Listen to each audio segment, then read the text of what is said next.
an yi karatu akan mutumin da bai da sana'a gaba da baya kuma ya zo ya zana yana ta roƙon Allah yana neman buɗi ta kowane ɓangare ya ce to malam na yi iya ƙoƙari na roƙi Allah na yi wuridi dare da rana kuma na karanta alƙur'ani kasantuwar bai da sana'a amma al'amari kuma ta kowane ɓangare dai ya ji shiru ya ce to malam shin wani al'amari ya yake ne domin jiya ji an yi wannan karatun na gane to akwai ma wani dan uwan shi bayan shi wannan naga wani buna shi ma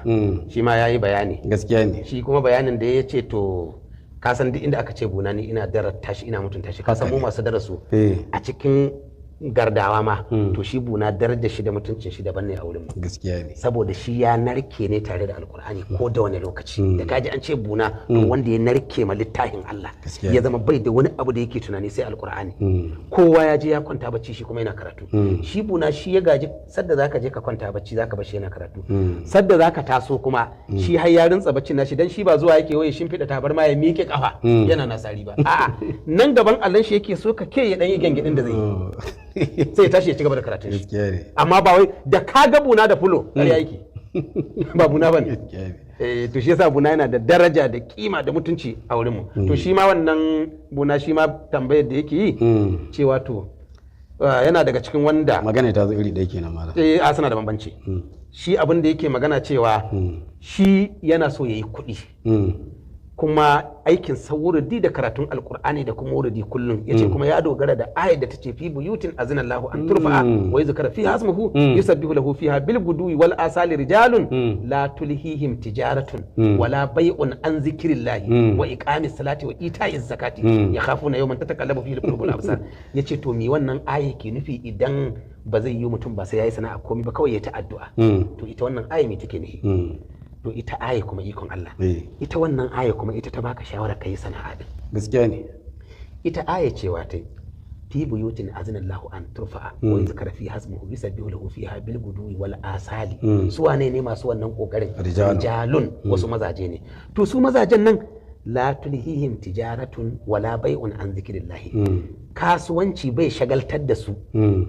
ko kuma saye da sayarwa in aka ce tijaratun shine a dauki kaya daga wani gari a kai wani gari bai'un kuma shine nan ka zanna ka sayar a inda kake to waɗannan abubuwan guda biyu bai shagaltar da su an zikirillahi gabarin ambaton Allah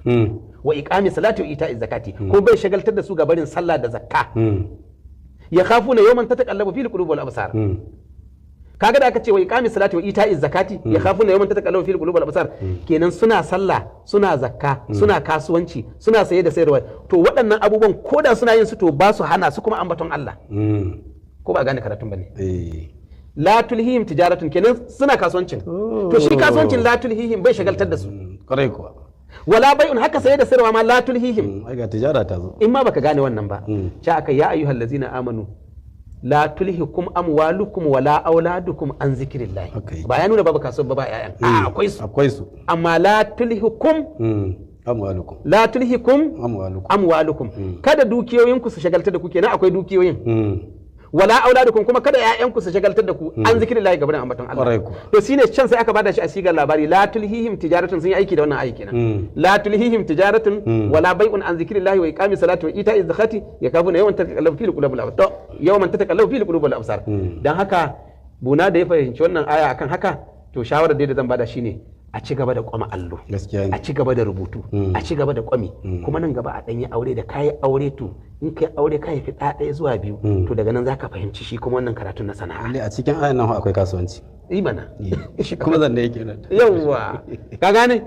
ai ta kwama allo gaskiya ne kuma ku ne Allah yake tsare alkur'ani da ku saboda Allah ya alƙawari yace inna nahnu nazzalna dhikra wa inna lahu lahafizun Allah ce mu za mu saukar mu ne muka saukar da alkur'ani kuma mu za mu ba su kariya to ba da kariyar nan akwai sala akwai waɗanda Allah kawai ya liƙa mason qur'ani aikin su kwama shi kullum baka ga yan kungiya ba har su hota kala suke